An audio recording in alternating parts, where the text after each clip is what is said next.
بسم اللہ الرحمن الرحیم۔ السلام علیکم پیارے بچوں، کیسے ہیں آپ سب؟ میں ہوں آپ کی ٹیچر سعیدہ صدرہ اسلامیت لازمی کے لیے۔ تو ہم پڑھ رہے ہیں آپ کا چوتھا باب جو کہ ہے اخلاقیات۔ ہم نے اس کا چیپٹر کیا ایمانداری۔ آج ہم کریں گے اس کا نیا ٹاپک جو کہ ہے خدمت خلق۔ تو اس کے لیے ہمیں چلنا پڑے گا بورڈ کی طرف۔ چلیے بورڈ کی طرف چلتے ہیں اور اس ٹاپک کا آغاز کرتے ہیں۔ ہاں جی، تو بچوں جیسے کہ میں نے آپ کو بتایا کہ آج ہم اپنا ٹاپک ریڈ آؤٹ کریں گے خدمت خلق، جو کہ ہے آپ کے پیج نمبر 49 یعنی 49 پر۔ تو میں آپ سب سے ریکویسٹ کروں گی کہ اپنی ٹیکسٹ بک کھول لیں اور لیڈ پینسلز ہاتھ میں لے لیں تاکہ ہم اس چیپٹر کا آغاز کر سکیں۔ ہاں جی، تو بچوں اب ہے جی خدمت خلق۔ خلق کے معنی ہے مخلوق۔ خلق کے معنی کیا ہے بچوں؟ مخلوق۔ خدمت خلق کا مطلب ہے اللہ کی مخلوق کی خدمت کرنا۔ تو خدمت خلق کا کیا مطلب ہوا؟ کہ اللہ کی مخلوق کی خدمت کرنا، یعنی مصیبت کے وقت ایک دوسرے کے کام آنا۔ وہ ہو سکتے ہیں جی غریب، مسکین، یتیم کی مدد کرنا، بیمار کی مدد کرنا، ضرورت مندوں کی ضرورت کو پورا کرنا۔ تو خدمت خلق کا مطلب ہوا جی اللہ کی مخلوق، یعنی جب ہم مصیبت کے وقت ایک دوسرے کے کام آتے ہیں، غریبوں کی مدد کرتے ہیں، یتیموں کی مدد کرتے ہیں، مسکینوں کی مدد کرتے ہیں، ضرورت مندوں کی ضرورت کو پورا کرتے ہیں اور بیماروں کی خدمت کرتے ہیں۔ دین اسلام میں خدمت خلق کی بڑی اہمیت بیان کی گئی ہے۔ اللہ تعالیٰ نے مسلمان کو مسلمان کا بھائی قرار دیا ہے۔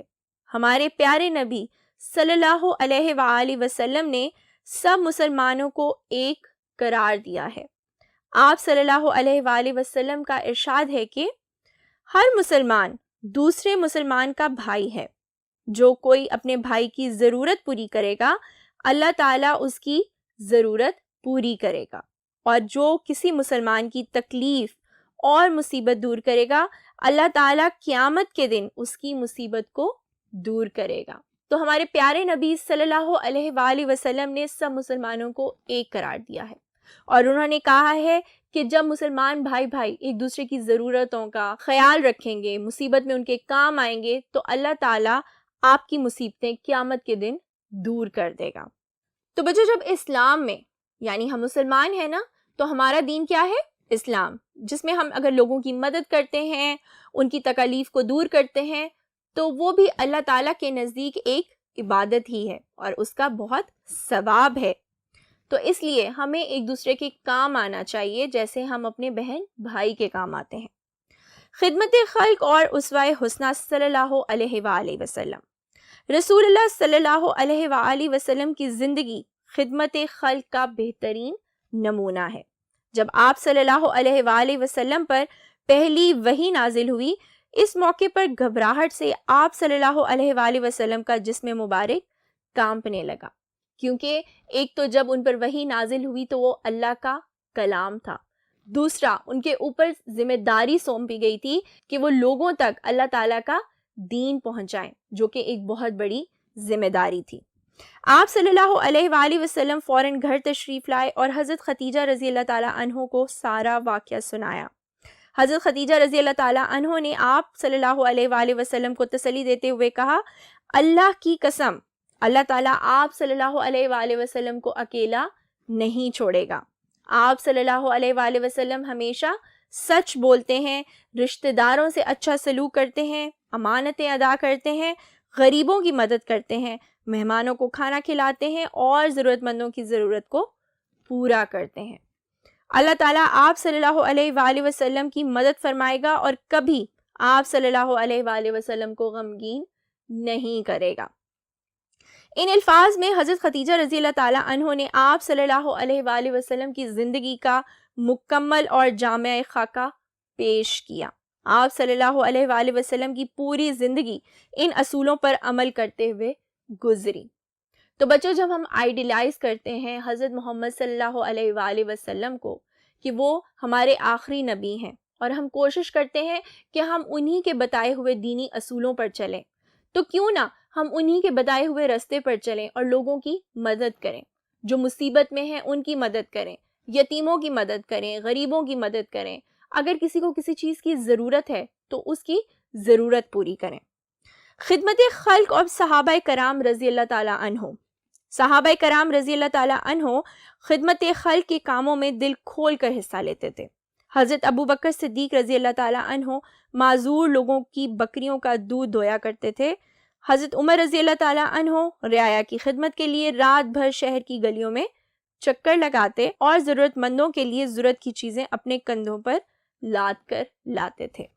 تو ہمارے سامنے اگزامپلز ہیں تمام صحابہ کرام رضی اللہ تعالیٰ عنہ کی، جس میں سے ہم دیکھ سکتے ہیں کہ حضرت ابو بکر صدیق رضی اللہ تعالیٰ عنہ جو کہ ہمارے پہلے خلیفہ تھے، جو جتنے بھی معذور لوگ تھے ان کی بکریوں کا دودھ دو کر ان کو لا کر دیتے تھے۔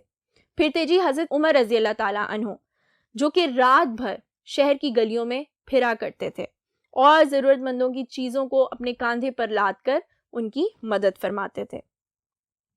حضرت عثمان رضی اللہ تعالیٰ عنہ قحط کے زمانے میں اپنا سارا غلہ لوگوں میں مفت تقسیم کر دیا کرتے تھے، یعنی ان کے پاس جتنی گندم ہوتی وہ تمام ضرورت مند لوگوں میں تقسیم کر دیتے تھے تاکہ کوئی بھی بھوکا نہ سو سکے۔ حضرت علی کرم اللہ وجہ خود بھوکے رہ کر دوسروں کو کھانا کھلایا کرتے تھے۔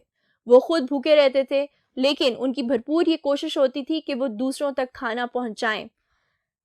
اسی طرح دوسرے صحابہ کرام رضی اللہ تعالیٰ عنہ بھی خدمت خلق کے کاموں میں مصروف رہتے تھے۔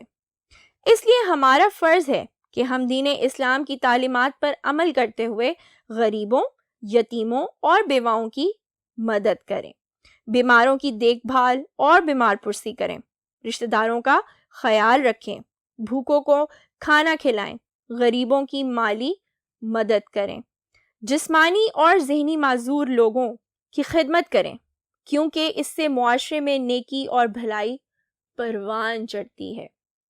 دوسروں کے کام آنے سے دل نرم ہو جاتا ہے۔ غریبوں اور ضرورت مندوں کی دعا سے مال و دولت میں برکت اور اضافہ ہوتا ہے۔ تو بچوں ہمیں چاہیے کہ ہم اس معاشرے میں نیکی اور بھلائی کو پروان چڑھائیں، اور وہ ہم کیسے کر سکتے ہیں؟ جب ہم مسکینوں کی مدد کریں گے، ضرورت مندوں کی ضرورت کا خیال رکھیں گے، کسی کو تکلیف نہیں پہنچائیں گے، بیماروں کی خدمت کریں گے۔ خدمت خلق کے سلسلے میں دین اور اسلام مسلم اور غیر مسلم میں کوئی فرق نہیں کرتا، سب سے یکساں سلوک کرنے کا حکم دیتا ہے۔ اسی طرح جانور اور پرندے بھی اللہ کی مخلوق ہیں، ان پر رحم کھانا اور ان کا خیال رکھنا بھی ہمارا فرض ہے۔ تو خدمت خلق صرف انسانوں تک محدود نہیں ہے بچوں، اس میں جانور بھی آتے ہیں اور ان میں آتے ہیں پرندے بھی، کیونکہ وہ تو بے زبان ہیں، وہ تو اپنا دکھ اپنی تکلیف کسی کو نہیں بتا سکتے۔ تو ہمیں چاہیے کہ ہم ان پر بھی رحم کھائیں، ان کا بھی خاص خیال رکھیں، کیونکہ یہ بھی ہمارا ایک فرض ہے۔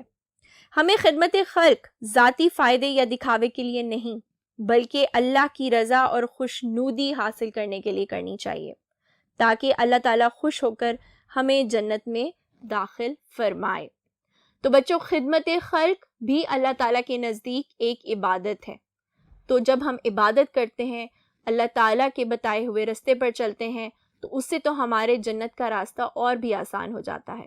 کوشش کریں کہ جتنے بھی غریب، جتنے بھی ضرورت مند آپ کے ارد گرد ہیں، آپ ان سب کی مدد کریں، ضرورت کے وقت ان کے کام آئیں۔ غریب ہے، کوئی مسکین ہے، کوئی یتیم ہے، تو ان سے پوچھیں کہ ان کو اگر کسی چیز کی ضرورت ہو۔ چلیے بچوں اس چیپٹر کو دوبارہ پڑھیے گا، اچھے سے سمجھیے گا۔ اب ہم ملیں گے اپنے اگلے لیکچر میں، تب تک کے لیے اپنی ٹیچر کو اجازت دیں۔ اللہ حافظ۔